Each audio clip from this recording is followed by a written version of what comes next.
terdakwa Richard Eliezer Budiang Lumiu dengan pidana penjara selama 1 tahun dan 6 bulan. Berarti ada kemungkinan balik ke Brimob itu terbuka, Pak ya? Ya, peluang itu ada.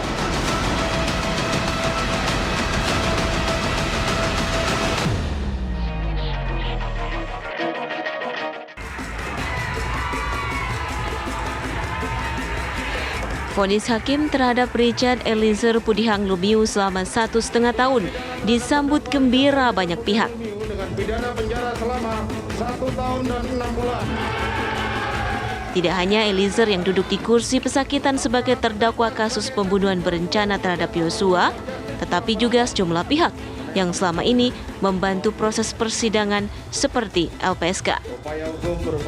Status justice kolaborator yang disetujui LPSK menjadi salah satu faktor hukuman ringan diberikan majelis hakim. Dan hal berbeda dialami Ricky Rizal yang harus menghadapi jeruji besi selama 13 tahun. Terhadap terdakwa tersebut dengan pidana penjara selama 13 tahun. Tak hanya itu, ajudan senior Sambo ini pun harus kehilangan profesi dan jabatannya di kepolisian. Namun, hal ini sepertinya tidak akan terjadi terhadap Eliezer. Keinginannya untuk kembali ke Korps Brimob tampaknya akan terwujud. Kepolisian akan mempertimbangkan keinginan Eliezer, termasuk desakan dari masyarakat yang berharap sang barada kembali bertugas. Lalu mungkinkah Richard Eliezer dapat kembali bertugas dengan latar belakang kasus yang cukup menyita perhatian publik ini? Dan sejauh apa LPSK akan melindungi Eliezer meski sang barada sudah divonis ringan dan akan keluar di Februari 2024 mendatang?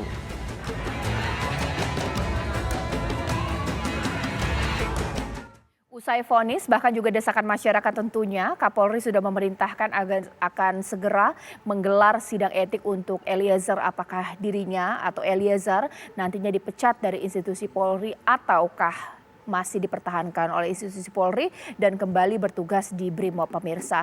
Memang ada dua yang akan menjadi sudut pandang kiranya nanti dalam sidang etik, pemirsa. Mulai dari Perpol nomor 7 tahun 2022 yang bisa menjadi peluang untuk Eliezer tidak dipecat, tapi juga ada PP nomor 1 tahun 2003 yang justru mengganjal langkah Eliezer kembali ke Brimob. Itu yang akan saya bahas di Apa Kabar Indonesia malam hari ini, bahkan juga keselamatan Eliezer diterima atau dipecat dari Polri juga akan saya bahas di Apa Kabar Indonesia malam hari ini. Pak Wahyu dari Kompolnas sudah bersama dengan saya karena Kompolnas nantinya kemungkinan akan dipertimbangkan terlibat ya Pak dalam sidang etik ya Pak ya. Saya juga telah tersambung pemirsa dengan sejumlah narasumber saya, yakni adalah dari IPW Pak Sugeng Teguh Santoso, dan juga saya menunggu sudah tersambung dengan Ketua LPSK Bapak Hasto Atmojo. Selamat malam Bapak-bapak. Selamat malam Mbak Caca. Ya, sebelum saya ke Bapak-bapak, mungkin saya ke Pak Wahyu terlebih dahulu. Pak, ini Kapolri sudah mengatakan akan menggelar sidang etik. Sekiranya itu dari Kompolnas ini sudah sampai sejauh mana persiapannya? Dalam waktu dekatkah kabarnya Kompolnas pun akan dilibatkan ya Pak ya? Terima kasih Pak Caca. Jadi memang kami baru mendapat informasi Kompolnas dilibatkan itu di media. Secara formal belum ada. Tetapi perlu dijelaskan oleh publik, posisi Kompolnas kalau sidang kode etik itu bukan pada posisi eksekusi. Karena sesuai dengan peraturan Kepres mengenai Kompolnas ya, itu disebutkan bahwa tugas Kompolnas adalah salah satunya mengawasi kinerja Polri, di mana kita mempunyai salah satu kewenangan menghadiri sidang kode etik. Jadi kewenangan kami hanya pada menghadiri, mengawasi, tidak pada memutuskan, karena keputusan memutuskan itu ada di internal Polri. Jadi ini biar publik paham, kami akan mengawasi bersama dengan publik tentu, tetapi karena kita punya kewenangan khusus, kita akan secara intens mengawasi itu. Kalau tidak benar atau tidak sesuai dengan apa yang menjadi norma yang ada atau arus publik yang ada, baru kita nanti ambil langkah-langkahnya. Oke, sekarang saya ke Pak Sugeng dari IPW. Pak Sugeng, kalau dari IPW sendiri setuju nggak ya Eliezer ini tidak dipecat dari Polri kembali ke Brimob? IPW pertama kali yang mengusulkan ya bahwa Eliezer untuk bisa dinas kembali. Tentunya setelah melalui satu proses persidangan kode etik, ya. Jadi melalui persidangan kode etik nanti akan dinilai pelanggaran pidana yang dijatuhkan 1,5 tahun tersebut dan juga latar belakang pihaknya yang membuka tabir kasus matinya Brigadir Yosua sehingga kasus ini bisa terbuka terang benderang kepada publik, itu kan yang menjadi satu dasar, ya. Nah, putusan Komisi Kode Etik Kepolisian ini bisa menjadi pintu di dalam memulihkan kembali hak Eliezer sebagai berdinas, gitu ya. Karena kalau menggunakan PP nomor 1 tahun 2003, ya, pasal 11 itu, ya, pasal 11, dikatakan bahwa pemberhentian tidak dengan hormat dijatuhkan kepada anggota yang telah dihukum dengan putusan pidana yang berkekuatan tetap dan atas pertimbangan pihak yang berwenang untuk tidak dipertahankan. Nah, ini ada ruang kalau kita menafsirkan secara letterlek, ya, secara a contrario. Jadi ada 2 syarat untuk bisa di PPDH.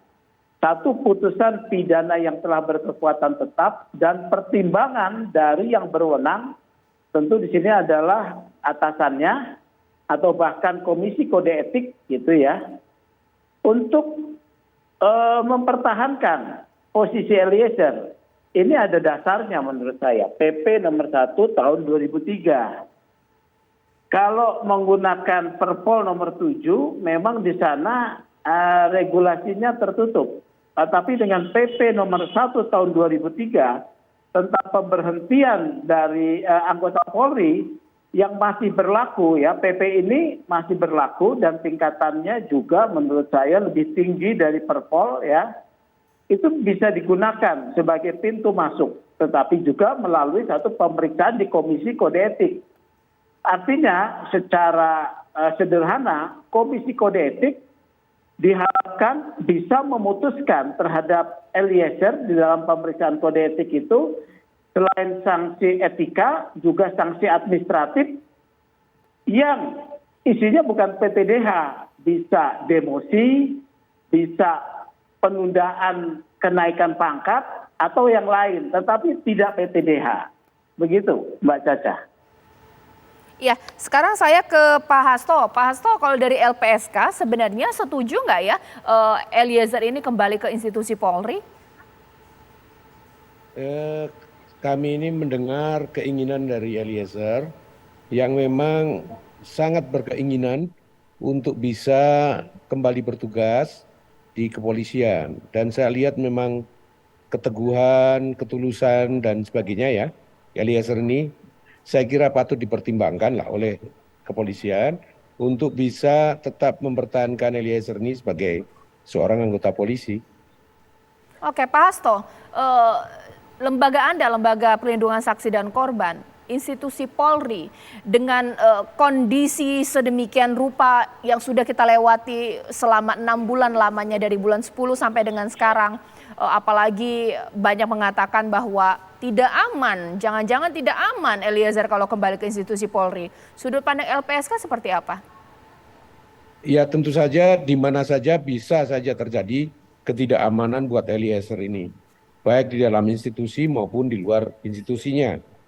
Tetapi keinginan kuat ini kami sampaikan dan kami akan komunikasikan dengan jajaran kepolisian, keinginan yang bersangkutan untuk bisa tetap berdinas di kepolisian. Memang ada yang berkomentar, karena tuntutan hukumannya itu 12 tahun, sulit kepolisian untuk bisa mengabulkan keinginan Eliezer ini. Tetapi tuntutan yang 12 tahun ini kan yang selalu disebut sebagai dilema hukum, ya. Pada satu sisi jaksa pada waktu itu dan juga hakim pada waktu itu memperlakukan Eliezer ini di dalam proses persidangan layaknya seorang justice collaborator, bahkan di dalam pertimbangan-pertimbangannya pun demikian, hanya ketika memberikan tuntutan kok 12 tahun gitu, ya. Tetapi akhirnya kan ini ada koreksi yang sangat progresif dari hakim yang memberikan vonis 1,5 tahun. Memang dilema hukum ini barangkali dihadapi oleh aparat penegak hukum. Tetapi sekali lagi saya mengatakan menghadapi dilema hukum ini tentunya ini sangat tergantung dari mindset seorang aparat penegak hukum ya. Apakah dia akan memilih menjadi konservatif atau memilih menjadi progresif. Nah, rupanya kejaksaan waktu itu memilih pilihan konservatif. Dan kita lihat hakim memilih jalan yang progresif. Nah, ini barangkali dilemanya di sini. Oleh karena itu, dalam waktu dekat kami akan berkoordinasi dengan kepolisian. Mudah-mudahan minggu depan kan sidang kode etik ini sudah dimulai. Dan kami tentu akan tetap melakukan pengawalan kepada Eliezer ini. Sekalian nanti kita akan sampaikan koordinasi agar Baik, Pak Hasto.